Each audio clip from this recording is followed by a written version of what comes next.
कजोड़ जी, कबीर परमेश्वर सतगुरु रामपाल जी अपनी अमृतवाणी में कहते हैं कि एक हरि की भक्ति करो, तज विषयों रस चोज, और बार बार नहीं पाओगे ये मनुष्य जन्म की मौज। बिल्कुल, ये 84 लाख योनियां भोगने के बाद एक मनुष्य जन्म मिलता है। ये कोई माता पिता के सहयोग से सामान्य तरीके से पैदा हो गया होगा, इतना आसान नहीं है। ये दुनिया अध्यात्म से अपरिचित है। एक माता पिता 2 पानी की बूंद से शारीरिक संबंध बना के ये अनमोल मनुष्य जन्म पैदा नहीं कर सकते। ये तो परमेश्वर के विधान के अनुसार उन माता पिता को निमित्त बनाया जाता है। अन्यथा वैज्ञानिक कितने वर्षों से प्रयास कर रहे हैं, कितनी फैक्ट्रियां लगा दी, कितनी लेबर लगा के रखते हैं, कितना पैसा सरकारों का बर्बाद कर रहे हैं, और ये वैज्ञानिक एक अच्छा सा, एक ढंग का सा रोबोट भी नहीं बना पा रहे, रोबोट भी। और ये कबीर परमात्मा अपने विधान अनुसार 9 महीने में मां के उस गर्भ में और ये जीता जाता रोबोट तैयार कर देता है, बिना लाइट के, बिना वैज्ञानिक के, बिना फैक्ट्री के, बिना लेबर के। तो ये मनुष्य जो हमें शरीर मिलता है, ये कबीर परमेश्वर का गिफ्ट है। पिंड प्राण जिन दीने दाना, और गरीब दास जाकू कुर्बाना। गरीबदास जी कहते हैं उस कबीर परमात्मा ने ये शरीर हमें दान में दिया है भक्ति के लिए। और इस मनुष्य जन्म को यदि हम शराब पीकर, मांस खाकर, दुनिया भर की बुराइयां करके, और इस हुक्के जैसी बीमारी को अपने घर में, अपने गांव में, अपने मोहल्ले में, अपने नगर में, इसको भाईचारे का प्रतीक मानकर, पंचों का प्याला मानकर सुबह शाम इसका जो हम सेवन कर रहे हैं, शरीर में विराजमान देवी देवताओं की बेइज्जती कर रहे हैं, उनको दुखी कर रहे हैं। इस बीमारी को तो अमन गोदारा जी ने उन प्रधानों के मुंह के सामने फोड़ देना चाहिए था। बिल्कुल सही बात। और अब तक तो सारी संगत को संदेशा देके प्रत्येक भगत के हाथ में ये चिलम थमाकर, हुक्के की चिलम थमाकर, और सभी भक्तों को मैसेज डालने चाहिए थे कि भक्तों, सतगुरु यहां इन बुराइयों को समाप्त करने के लिए सतलोक से चलकर आए। क्योंकि जब तक ये समाज में फैली हुई बुराइयां समाप्त नहीं होंगी, मोक्ष मार्ग में बाधक ये विषय विकार समाप्त नहीं होंगे, तब तक हम सतलोक नहीं जा पाएंगे, मोक्ष प्राप्त नहीं कर पाएंगे।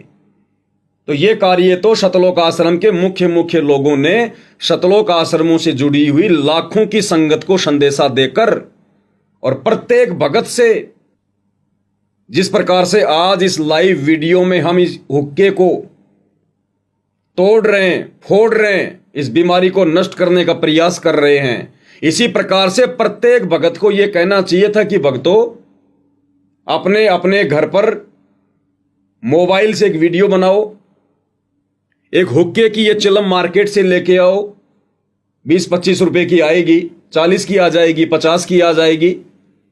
घर में जितने भी मेंबर हैं, 2, 4, 5, उतनी ही ये चिलम लेके आओ, और बारी बारी प्रत्येक का वीडियो बनाओ।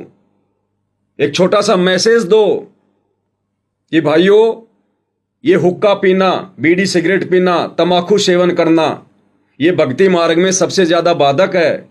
ये हमारे 10वें द्वार, सुषमना द्वार को बंद करता है, मनुष्य जन्म को बर्बाद करता है। और इस हुक्के जैसी बीमारी को हमने देश से, समाज से, घर से उखाड़ फेंकना है। उसके लिए सभी भक्तों ने वीडियो बनाते हुए ये प्रतिज्ञा करनी है कि आज से मैं ये संकल्प लेता हूं, ये प्रतिज्ञा करता हूं कि मैं स्वयं तो हुक्का कभी जिंदगी में पीऊंगा ही नहीं, तंबाकू सेवन मैं कभी करूंगा ही नहीं। और मैंने तो उसी दिन से तंबाकू सेवन करना त्याग दिया जिस दिन से मैंने परम पूज्य सतगुरु रामपाल जी से उपदेश प्राप्त किया। लेकिन अब बाकी समाज को जागृत करने के लिए मैं हुक्का पीने में भी किसी का सहयोग नहीं करूंगा। चाहे मेरा रिश्तेदार हो, चाहे मेरे घर पर मेरे दादाजी हों, चाहे मेरे पिताजी हों, प्यार प्रेम से उनको समझाने का प्रयास करूंगा। हुक्के के अवगुणों से मैं उनको परिचित करवाऊंगा। और आज मैं इस वीडियो के माध्यम से इस हुक्के को सर्व समाज के सामने तोड़कर फोड़कर मैं ये संदेशा देना चाहता हूं कि हुक्का भक्ति मार्ग में सबसे ज्यादा बाधक है और हुक्के का सेवन जितना जल्दी हो सके सभी ने त्याग देना चाहिए। ये हुक्का कोई भाईचारे का प्रतीक नहीं है, ये तो काल के चारे का प्रतीक है। इस हुक्के के माध्यम से काल हमें अपना चारा बना रहा है और हम कह रहे हैं कि हुक्का भाईचारे का प्रतीक है। हुक्का पीने वाले व्यक्तियों के लिए कबीर परमेश्वर जी ने अपनी अमृतवाणी में कहा है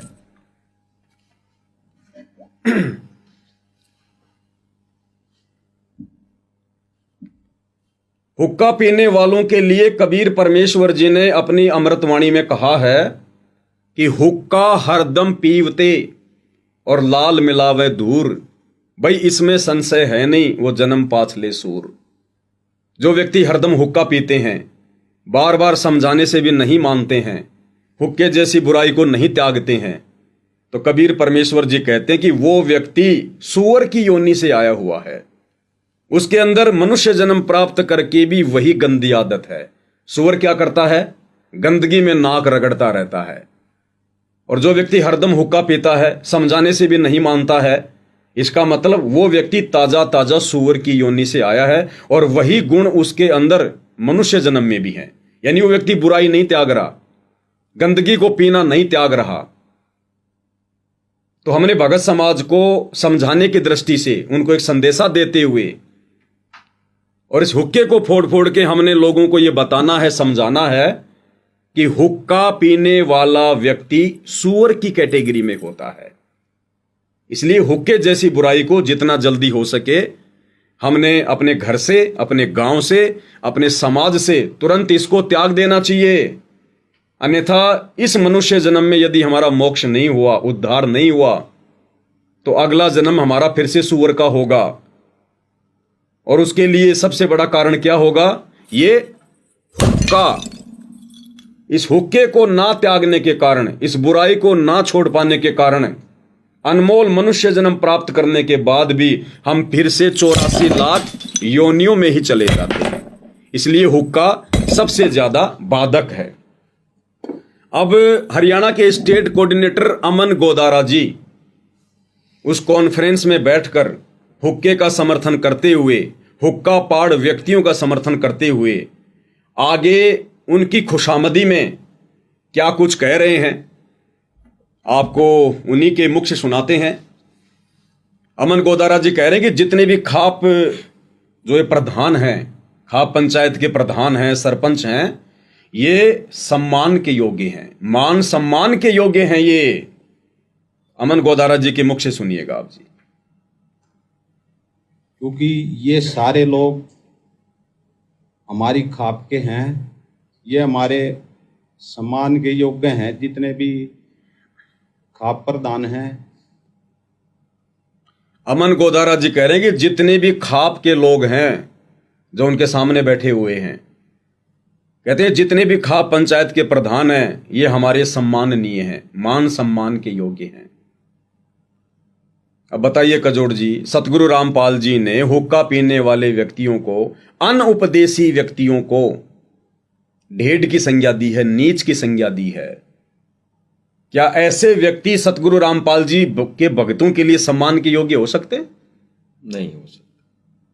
आपके घर में यदि आपके पिताजी, आपके दादाजी, आपके अड़ोसी पड़ोसी यदि हुक्का पीते हैं, इस बुराई में लिप्त हैं, और आप यदि सतगुरु रामपाल जी के भगत हैं, तो क्या आप ये कभी कह सकते हैं कि मेरे दादाजी मेरे लिए सम्माननीय हैं?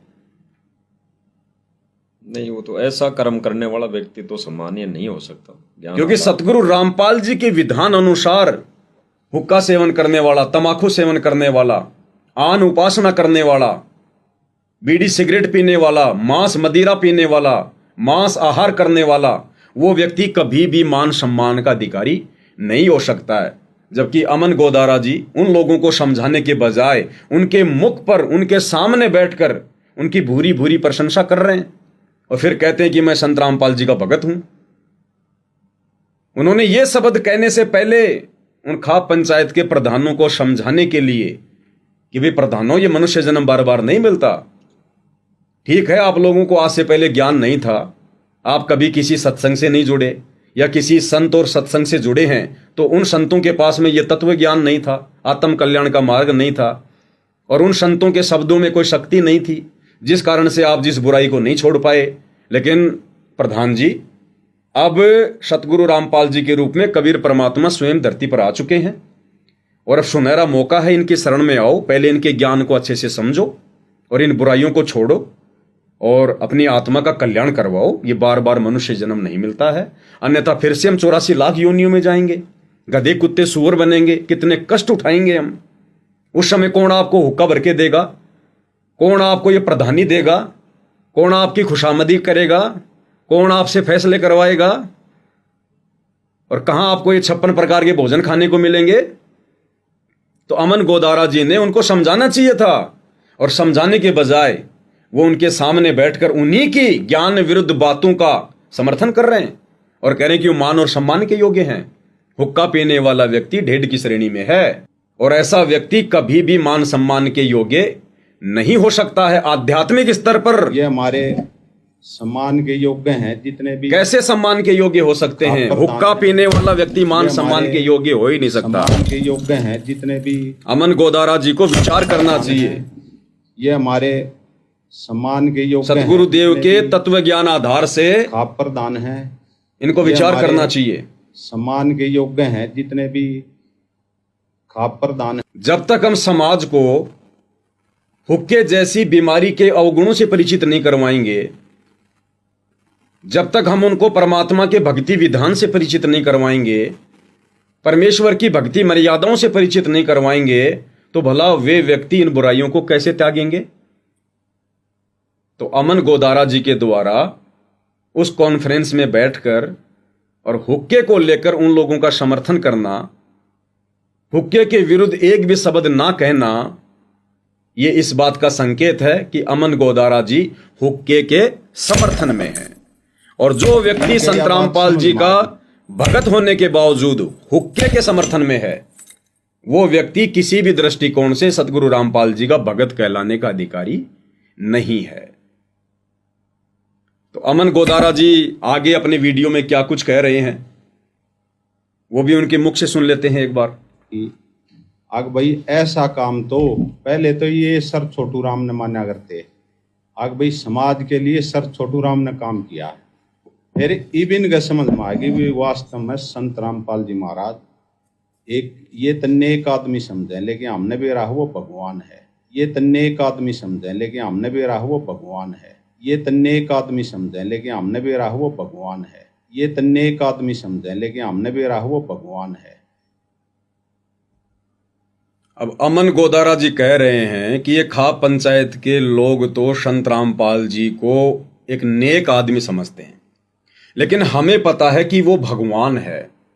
अमन गोदारा जी कह रहे हैं संत रामपाल जी के लिए कि वो भगवान है। अगर इन लोगों ने, सतलोक आश्रम वालों ने, अमन गोदारा जी ने अगर सतगुरु रामपाल जी को भगवान मान लिया होता, परमात्मा मान लिया होता, समझ लिया होता, तो ये कभी भी हर साल जून के महीने में कबीर जी की समझे जाने वाली दाढ़ी मूछ वाली काल्पनिक फोटो को भगवान मानकर उसका प्रकट दिवस नहीं मनाते। एक तरफ तो कह रहे हैं हमने सतगुरु रामपाल जी को पहचान लिया, वो भगवान है, तो भगवान तो सृष्टि में एक ही है, परमात्मा तो एक ही सृष्टि में कबीर, और वो कबीर वर्तमान में सतगुरु रामपाल जी के रूप में धरती पर प्रकट है। और अमन गोदारा जी कह रहे हैं कि हमने मान लिया, हमने समझ लिया कि वो भगवान है। अगर इन्होंने समझ लिया होता तो ये कभी भी भूल कर जिंदगी में सतगुरु रामपाल जी के धरती पर रहते सहते और कभी भी उस दाढ़ी मूछ वाली कबीर जी की समझे जाने वाली मुर्दा फोटो का, उस बेजुबान फोटो का जून के महीने में कबीर प्रकट दिवस नहीं मनाते, केवल अपने गुरु जी का 8 सितंबर के दिन प्रकट दिवस मनाते, यदि इन्होंने अपने गुरु को भगवान मान लिया होता तो। अब सतगुरु रामपाल जी ने हिसार जेल से जो विशेष संदेश भेजे हैं, उन विशेष संदेशों में सतगुरु रामपाल जी भी कह रहे हैं इन सतलोक आश्रम वालों को कि बच्चों तुम तो पहचान लो अपने भगवान को, बाकी दुनिया को फिर हम पहचान करवाएंगे। इन आश्रम वालों ने तो अभी तक कबीर को पहचाना ही नहीं है कि रियल में कबीर कौन है, जिंदा कबीर कौन है, वर्तमान में धरती पर प्रकट कबीर कौन है। ये लोग तो केवल एक दाढ़ी मूछ वाली कबीर जी की काल्पनिक फोटो को भगवान मानते हैं। इसलिए सतगुरु रामपाल जी हिसार जेल से विशेष संदेश भेजकर कह रहे हैं कि बच्चों तुम तो पहचान लो अपने कबीर भगवान को। इसका मतलब अभी तक आश्रम वालों ने कबीर जी को नहीं पहचाना है। यहां गुरुदेव अपने लिए संकेत कर रहे हैं, ना कि उस कबीर की दाढ़ी मूछ वाली फोटो के लिए। अन्यथा कबीर की दाढ़ी मूछ वाली फोटो को तो पूरे आश्रम वाले भगवान मान रहे हैं।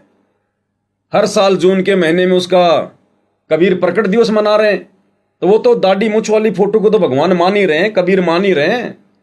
फिर सतगुरु रामपाल जी वर्तमान में हिसार जेल में बैठकर ये क्यों कह रहे हैं कि बच्चों तुम तो पहचान लो अपने भगवान को। तो सतगुरु रामपाल जी कहना चाहते हैं कि नादानो, वो कबीर की दाढ़ी मूछ वाली हाथ से बनाई हुई नकली काल्पनिक बेजुबान मुर्दा फोटो कबीर भगवान नहीं है, वो केवल काल्पनिक फोटो है। तुम अपने रियल कबीर भगवान को पहचानो। सतगुरु साहिब एक शरीरा और सतगुरु बिना न लागे तीरा। कबीर गुरु गोविंद कर जानियो रहिए शब्द समाए, और मिले तो दंडवत बंदगी नहीं पल पल ध्यान लगाए। कबीर गुरु और गोविंद दो नहीं भाई, जब तक दो समझोगे नरक में जाई। इस कबीर परमेश्वर जी के यथार्थ सत भक्ति मार्ग में कबीर परमात्मा सतलोक से चलकर खुद ही सतगुरु की भूमिका करते हैं। और ये सतलोक आश्रम वाले अपने कमजोर भक्ति संस्कारों के चलते, अपनी ज्ञानहीनता के चलते, इन्होंने सतगुरु रामपाल जी को एक मानुष मान लिया, मां के गर्भ से जन्म लेकर आया हुआ एक व्यक्ति मान लिया, भगवान नहीं माना। भगवान तो सतगुरु रामपाल जी को ये केवल अपनी जुबान से फॉर्मेलिटी के तौर पर कहते हैं। अगर इन्होंने यहां से सतगुरु रामपाल जी को भगवान मान लिया होता हृदय से, आत्मा से, तो कभी भी ये जून के महीने में उस दाढ़ी मूछ वाली नकली कबीर जी की फोटो को परमात्मा मानकर उसका प्रगट दिवस नहीं मनाते। सही बात। तो सतगुरु रामपाल जी स्वयं हिसार जेल से विशेष संदेश भेजकर और इन आश्रमों से जुड़ी संगत को क्या संदेशा दे रहे हैं, सुनिएगा। अब समझ लो मेरा बेटा बेटी हो, इसने बने बढ़ाए ने खोइयो मत ना। बढ़ना बड़ा कठिन है, खोना तो आसान है। और उस धड़ी की कृपा देखो, उस परम पिता की कितने नेक, कितनी प्यारी आत्मा वहां, कहां से अमृत पिला रहा आपको।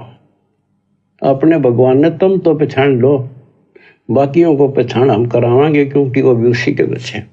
अपने भगवान ने तुम तो पहचान लो, बाकियों को पहचान हम करावांगे, क्योंकि वो भी उसी के बच्चे। अपने भगवान ने तुम तो पहचान लो, बाकियों को पहचान हम करावांगे, क्योंकि वो भी उसी के बच्चे। सब सहयोग दो। क्या कह रहे हैं गुरुदेव भगवान कि अपने भगवान को तुम तो पहचान लो, बाकियों को पहचान फिर हम करवाएंगे। तो अगर आश्रम वालों ने सतगुरु रामपाल जी को पहचान लिया होता कबीर जी के रूप में, और यदि इनको मान लिया होता कि वास्तव में संत रामपाल जी के अलावा दूसरा कोई कबीर भगवान सृष्टि में नहीं है, अगर सतलोक में भी कोई कबीर बैठा है तो हमारे पूज्य गुरुदेव भगवान अपना एक रूप बनाकर बैठे हुए हैं, तो आज सतगुरु रामपाल जी को हिसार जेल से इस विशेष संदेश में यह बात कहने की आवश्यकता नहीं पड़ती कि बच्चों तुम तो पहचान लो अपने भगवान को। अब आगे अमन गोदारा जी अपने इंटरव्यू में खाप पंचायत के प्रधानों के सामने बैठकर क्या स्टेटमेंट दे रहे हैं। उनको कह रहे हैं कि ये अच्छी आत्मा है, ये नेक आत्मा है। हुक्का पीने वालों को, ढेर कर्म करने वालों को क्या कह रहे हैं कि अच्छी आत्मा है, ये नेक आत्मा है। क्या कह रहे हैं, सुनिएगा उनके विचार। फिर ईबीवी ने ये बात बिल्कुल स्टेज पे बोली थी, भाई वाक्य में इस टाइम का भगवान है संत रामपाल जी महाराज। उसका मान सम्मान करांगे। इन्होंने किशनगढ़ ऐलान किया था, हम सेवा लेकर आए थे सारे भाई, और फिर इन्होंने वहीं टाइम निर्धारित करवाया था हमने अपने वकीलों के माध्यम से गुरुजों द्वारा। 12 तारीख ने इन्हें गुरुजों का मान सम्मान किया, और जैसे ही इन्हें मान सम्मान किया, इतनी खुशी हुई इस खाप के भी और हमारे भक्ता के भी। ऐसा मान सम्मान होना भी चाहिए था, क्योंकि ये भगवान हैं, ये लोग पहचानेंगे, अच्छी आत्मा है। पहले भी गुरु जी कहा करते। अमन गोदारा जी कह रहे हैं कि ये लोग अच्छी आत्मा है, नेक आत्मा है। अब सतगुरु रामपाल जी के भक्ति विधान अनुसार जो व्यक्ति उनका भगत नहीं है, वो चाहे देश का प्रधानमंत्री है, चाहे आम नागरिक है, वो ढेड की श्रेणी में है। जो व्यक्ति नशा करता है तंबाकू के रूप में, हुक्के के रूप में, बीड़ी के रूप में, सिगरेट के रूप में, पान मसाले जर्दे के रूप में, वो व्यक्ति ढेड की श्रेणी में है, नीच की श्रेणी में है। तो ऐसा व्यक्ति अच्छी आत्मा कैसे हो सकता है? तो अमन गोदारा जी के द्वारा ये कहना कि ये अच्छी आत्मा है, ये सतगुरु रामपाल जी परमेश्वर जी के ज्ञान की तौहीन है।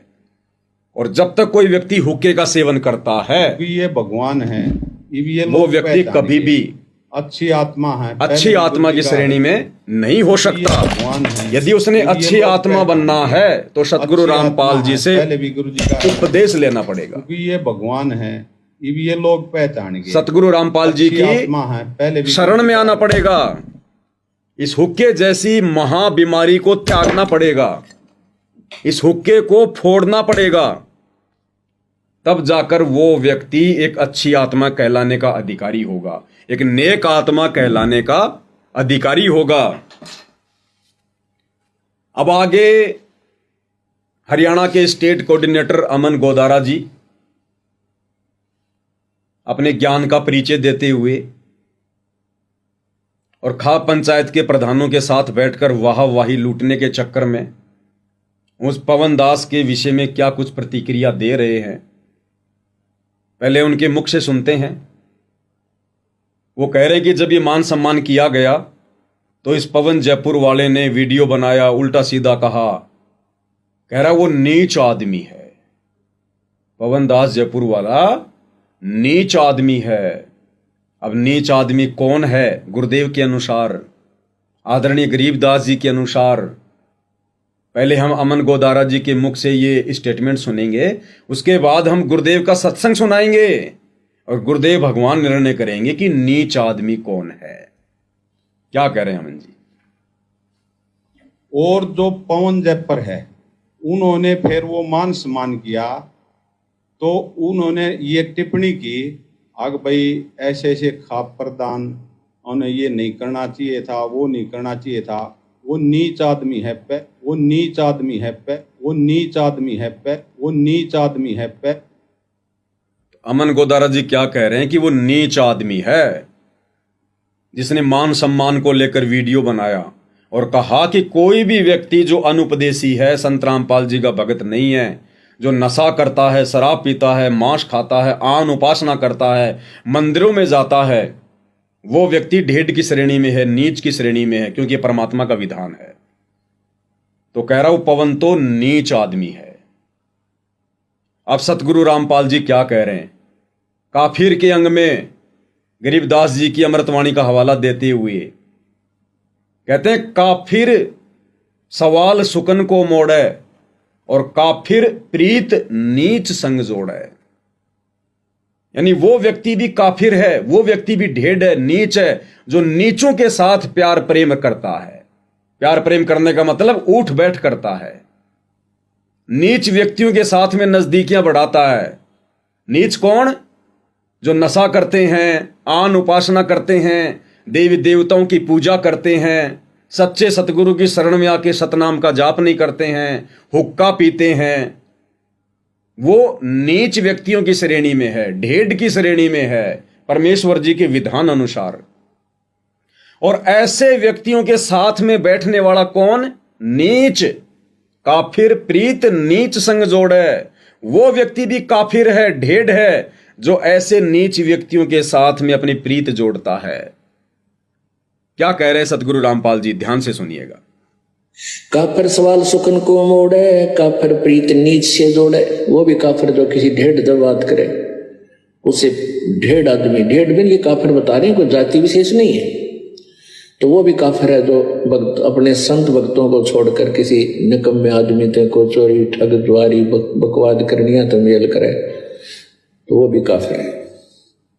तो कजोड़ जी अब आप ही बताइए, सतगुरु रामपाल जी ने हुक्का पीने वालों को, नशा करने वालों को, मांस खाने वालों को, शराब पीने वालों को, आधे अधूरे डमी गोड देव देवताओं की पूजा करने वालों को, सच्चे सतगुरु की शरण में आकर शतनाम का जाप ना करने वालों को काफिर की संज्ञा दी, ढेढ़ की संज्ञा दी, नीच की संज्ञा दी।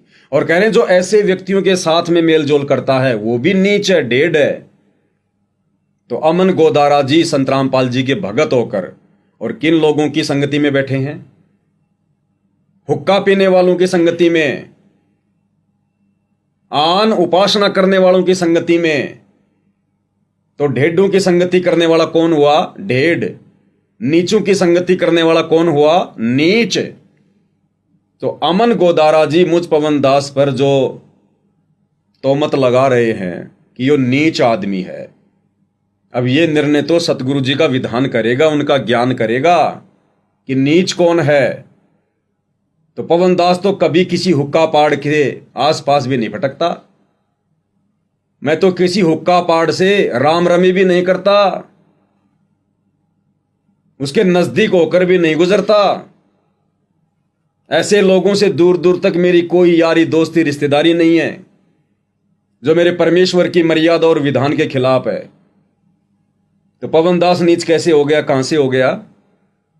हाँ, नीच व्यक्तियों के साथ में बैठने वाला नीच होता है। तो अमन गोदारा जी स्वयं निर्णय कर लें वो किस कैटेगरी में है। हम तो हर बात का प्रमाण देंगे गुरुदेव भगवान के ज्ञान अनुसार, विधान अनुसार।